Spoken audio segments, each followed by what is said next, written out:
I can't hear you, by the way. Nobody can. Oh. How far do you think you got then? I was just near the end, so I was just going to finish it up. Okay. Continue. So if you guys haven't heard the first part of this, because the most toys, awesome. Anyway, um, they were just getting ready to leave, and basically the guy comes in and shoots her with a Virion T disruptor, which is the most painful disruptor in the world, to prevent Data from leaving. And Data gets the weapon from him and points it at him. And just as the Enterprise beams Data off, he they catch the weapon discharging in the transporter beam. So they're pretty convinced he pulled it, and Data's like, I don't know. That's the end. It's a good episode. You got to go watch the first part of my tirade if you missed it. So anyway, there you go. Now everybody hit like button.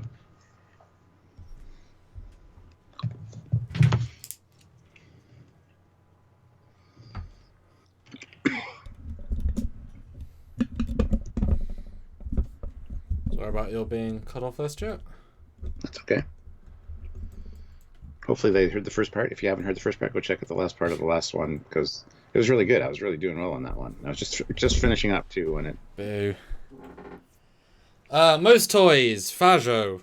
Was going to be a little person actor in makeup. They managed to do 2 days of shooting, and then he had to stop, and they had this guy instead. A very very well known character actor who did an incredible job in this performance. Very very memorable, very very interesting, and some little nuances. The Enterprise is trading with his ship, normal, and then right at the end of that, Data is having to move the stuff because they can't transport it. It's not flammable, but it's explodable. They the lady who ends up liking and then murdering, as in Fajo murders, becomes friends with anyway. Data does. Stuns him. He wakes up, and Fajo walks in and says, "Hey man, you're my toy now." I'm no one's toy. Yes, you are. Look at my stuff, and he shows him all his cool things, like a baseball card. He's very proud of it. He collects unique things, and as soon as he saw Data, he knew he had to have Data. He put some things on the shuttle, and as it went back to Enterprise, it blew up. And there's a whole good side story with it's two halves of the story. One half is the Fajo Data stuff. The other half is Geordi not believing Data's dead. That it was pilot error. That even though he'd done the trip like 30 times, and even though Data can't make mistakes, although he sort of can but can't, even though that he doesn't think Data's dead, even though some people do start to believe by the end of it. And I think even Troi tries to counsel him, saying, it is possible he could have died, and he doesn't believe it. And then they try and find Fajo at one point, and that kind of tips them off as he's alive because he tries to run and stuff. I think, and then he gets a wonderful thing of if Data will not play nice, he will hurt the people. He can't hurt Data, but he can hurt people around him because he's got them all wearing like pain collars and stuff. And then one of his specialist toys is a Virion T disruptor, one of 3 in existence, except in Voyager where lots of people have them, because it's a reused prop. It's the most painful face ever made, obviously, except Lorca's painful balls of purple death. And it makes you feel every neuron being disintegrated. It's very, very vicious, and he kills someone else in front of Data, and Data then gets on the chair. And then he brings this other guy round to this wonderful prosthetic where he has like a tube that goes through his face and out of his face and through his nose. It looks painful to wear, and it was quite painful apparently for the guy to wear, but he wore it because he was a trooper. And Dave's wearing this like generic jumpsuit thing, like a grey shirt and trousers. And eventually he does convince the lady, because she has access to the dude's safe, because he trusts her. It's been like his first lady friend person. To steal the other disruptor, steal the codes, to get off the ship, because if they can get off the ship, they can free all the slaves. At the end, Fajo has like a tete-for-tete with Data, kills the lady. Data doesn't emote, but then, says, I have to take you in. And then Fajo's like, oh, should you kill me for my crimes? La la la. And you see the wonderful acting of Brent deciding in his android way, should I not kill him? And then right as he does pull the trigger to murder Fajo in cold blood, with the most powerful weapon ever made, completely determined, he gets beamed aboard, and we hear a great bit of Brian saying, there's a discharged weapon in the thing, and it's unclear if it was a weapon coming at him or not. And he comes aboard, and he instantly says to Riker, oh no, the weapon went off by accident, la la la, plays it off, and Riker's like, no, he tried to kill Fajo, and then they take him in as a prisoner. But it's absolutely Data chooses to murder somebody as revenge for killing a friend, which is a really powerful moment. And the two actors put together is really good to watch. There you go. Can't hear you. Still can't hear you. Not like I want to. I know. Fuck you. So since lots of people can't have that make sense, what do you think? Who won that one then? Unless he throws up. God But yeah, damn it. who do you think? Because you know how much data we each had then. How much Oh, detail? I totally. Because you forgot the subplot about the water supply that was poisoned. That they were getting the stuff from Kivo. And then when they got to the planet, they realized that it was tampered with. Yeah, and he had just the and it's very rare, and they just kind of put it all together. Yeah, I remember that now. You've said it. Yeah. But yeah, another draw apparently. So there you go. Oh, the fucking. I have the document saved. With the bloody scores. Okay, yeah, I think that's right. Now when you've had another draw and then Foley wins. So I don't know what that's about. Okay, Sarek. I'll jump on this one then. I haven't got too much to say, so I won't take very long. Sarek. Oh my god, he's still alive. Oh my god, he's got a new wife because, it's been 70 years and his other wife, Amanda's dead. And he's an ambassador. Unfortunately, while ambassading, and he's still an absolutely brilliant ambassador, and he's two, side guys, a really tall guy and a big guy who has AIDS. And they've been on board saying, Sarek is not to talk to anybody except the appointed time. He's not to have discussions, have no dinners. He is just do his job and leave. And because, this is the famous Sarek, I want to talk to him. But he beams aboard and he seems fine.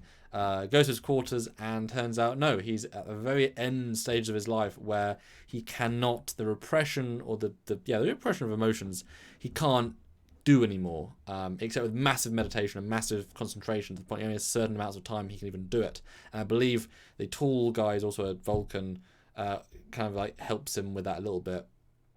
But it's sad because he is good, and then he goes into these fits of can't, and he rages out, and he's like, I feel, and he's sad about Spock. I think he has a whole thing about, oh my Spock, I wish I could have felt for you. And it's really hot, it's really sad and really dramatic, and it's like, this guy is dying and this guy can't do, but he's still going to do his job. And Mark Leonard's incredible in performance. He gets quite close with Picard. I think they do actually have dinner or some sort of meeting, whatever. And then also that's why he gives him his, message for Spock later on. But it's, pretty interesting one. Yeah, the freak out is very memorable by Mark Leonard.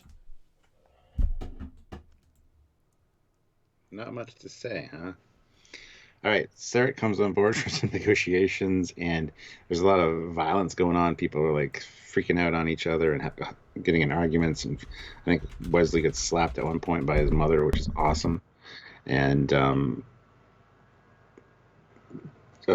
Data or somebody, I think Picard maybe, notices that Sarek is crying during the violin solo. And yeah, they have a good discussion. It's a good scene between Sarek and Picard, but I can't remember exactly what happens. I know that he denies having this sickness. Basically, I don't think he knows. I think his wife was hiding it from him or whatever. And he's obviously remarried. It's not Amanda anymore. It's not Spock's mom. But anyway, yeah, that's it. That's all I know. Oh. I don't remember the rest. Okay, we'll see what people say then. Well, you'll probably win. Hmm. We gotta wrap this up before we die again. Yeah. 2 more episodes. Yeah. Commander, I think you won this one. Oh yeah, fuck. Thank you. Yeah, the mind meld at the end. I forgot about that. That's how they stabilize them, and that's why Picard mind melds with them. Yeah, I forgot all about that. I didn't think that was this episode. I thought that was much later in the season show. It's the only time he's in it. Well, no, he's on the slab, but yeah, he's sort of half an episode, isn't he? Where he gives the message to Spock and such. Yeah. Cool. Olivia and Ozzy say I win, but everybody else saying you win. So, guys, the bribes. If he actually wins, make sure you say he wins. If it's close, then that's when you do that. Ménage à Troi. Okay, Go for it. I'm first. Oh yes. Ferengis kidnap Troi and her mother, and they have to find them. That's all I remember. What? I'm done. Oh. Well, that was. You don't have to go into too much detail. Oh, okay. Loxana is either kidnapped or wants to marry this Ferengi guy. I think kidnapped. Oh no, she's on a planet with Troi and Riker. They're having a holiday. Get kidnapped by a Ferengi guy who really thinks she's hot. And there's a fun set of scenes with Troi and Riker in the cargo bay in the brig with the second in command Nakedness. guy. Nakedness, dude. Yes, there is. And she manipulates the Daemon guy by Umox, many Umox, because they want to escape. And Troy's in like a purple outfit, and Riker's in a whatever. They're doing a thing. And the Enterprise finds them, and you get the wonderful, "It is better to have loved than lost, than never to have loved at all. Mr. Worf, fire torpedoes. No, don't. And then she beams. There's a wonderful scene of the view screen. There's a view screen she beams, and then she beams on board the bridge, and she's like, "Jean-Luc, I didn't know you cared." And she like gets close to him, and it's all like cute. And he's like, because I have to play the scene. And it's a funny episode. It's a funny one with Loxana being really very charming and very cool and a nice Ferengi. They're not being villains. I mean, they are being bad. They're not being villains in the same way. I think kidnapping her to sell her back to the, because he's heard about all of her many prestiges, and she will tell him, "You've kidnapped me. I'm this. And he's like, "I know." And then I think she says at one point, it's like, "Yeah, none of those titles actually mean anything. My family's not rich. They're just titles for the sake of titles. You can't resell me." He's like, "What?" And then then she seduces him, and it's cute. And just the ending of Picard is great, for sure. Yeah, well, you won that one for sure. Oh, okay. I just said they got kidnapped, Loxana and Troi by Ferengi, and then Picard has to get them back. So it was mine. I don't remember the details. Okay. Well, you're going to win the next one for sure, because I literally remember nothing about this one. Well, I'll win it for sure. So you do your quick summation. Okay. In this thumbnail, there is a man. Oh no, Stuart, put your thing back in. Okay. In this thumbnail, there is a man with a face. He's ill. They're dealing with him. He's an alien. He could be a baddie. He could be a goodie. I think he's a baddie. I think he does something bad to Beverly, maybe. There's something happening somewhere. There we go. You'll go. I have no memories. They find this guy. He's being chased by the officials from his planet. And he's sick and ill. He kind of has a little bit of a relationship with Beverly. They kind of get really close to each other, and it turns out that his people, his kind, are chastised on their world and hunted down. And Picard's like, "Okay, well, that's fine enough reason, but we're not going to hand him over." And they find out at the end that they're actually at that next stage of evolution. He comes on the bridge and he turns all glowy, and he evolves into his next form, which the people, the authority on his planet, have been trying to suppress. So anybody that gets close to changing and actually entering that next form of evolution, since everybody fears it because they don't know what it is, these people have been hunted down and killed for years and years and years. So that they never actually hit that point of evolution. So he becomes a light entity, and he's just evolved to that next step of their evolution, and he takes off and leaves, and that's the end of it. It's a pretty good episode, actually. It's very much of a Dr. Crusher kind of love story with this guy, though, and people just hunting him down because they're afraid of him, essentially. So there you go. I think you might have won that one. I think I did. Just maybe. Just by a... I mean, if that's a tie, guys, please do say... No, don't say tie. That'd be silly. Well, this one's a really good episode for me because I like that next evolutionary step and how the changes that is going to it and just how people are afraid of it. I think it's a very interesting story. So literally have no memories of it. I probably saw it once when I was young. I just have nothing. Cool. I mean, that's the same in the last one. You remember barely the plot, and I remember everything else. So I mean, it makes sense for the ones that we remember or not. Okay. Foley wins the detail. Yeah. Yeah, Becky, I think he does. Yeah. Captain wins for just saying turns all glowy. Yeah. I bet. What do you mean, Sam catch up? Wait till you see the scores, you little Brendan. Not a bad account puts in $2. Dr. Pulaski is greater than Dr. Crusher. Ooh, Oh no, I sir. beg to differ because we have like 6 seasons of Dr. Crusher and one of Pulaski, so it's not much of a comparison. So if they had the same amount, then we could judge. But And having just watched all of Pulaski, she has like 3 episodes to herself, and the rest is just being a doctor. Like, or dickhead. or yeah, there isn't very much of Pulaski. I mean, even in season 1, Crusher got more than Pulaski. Do you remember how many times it was a doctor episode? Yeah, yeah. Like, even though 2 seasons. Okay, guys, so final super chats. Help us. This has been quite a low one, but that's not. It's meant to be a fun one. So if you can get on the $20 or a last super chat war, either one is fine with us. $20 would be great, just kind of offset. Do you want to hear the final score, Stuart? Yes, please. We tied 6. Oh, You got 8, and I got 10. dun dun dun. Which I'm surprised about because you had like 6 for the longest time, and I caught up in like the middle with a couple. So. Surprising, but I guess I just remembered. God, I'm surprised you didn't. The Q one. You didn't remember the Q one. I was surprised by that one. I remember the Q when he lost his powers and got stabbed in the hand with a Well, fork. Well, yeah, I guess I just remember way more of the Q one. But they go pretty close though. And last time you got more and less draws. I think you fudged the numbers. No, there'd be no fun in that, would there? That's why you killed the stream twice. It's caused confusion and chaos, and nobody out there would be keeping score or keeping track. I see how it works. No, it's fine. We'll figure this out. It's fine. Don't have the season finale. Isn't that the season finale? Oh yeah, best of both worlds. Don't know Oh. about that. I think I didn't decide what the thumbnail was going to be because it was. Well, I guess I didn't finish that one. Oh yeah, we didn't decide if we were doing part 1, part 2 yet, so I didn't bother finishing. Yeah, we're not sure if we're doing it as part 1, part 2, or just part 1. Probably just part 1, honestly. Yeah. But although in a similar vein, that's also not worth like. Yes, it's like this Enterprise. We're gonna know it all, aren't we? You know what I mean? Yeah. It's not really yeah. Jersey at $5. Yeah. Here's $5. Gotta go. Take a nap anyway. Need to be at work by midnight to drive a truckload of produce to Ottawa by 5 a.m. Damn. Wow, Jersey. Well, thank you for joining us, and sorry for the hopping streams, like 3 different ones. It's just internet issues. I mean, it's like Blame the COVID. Yeah.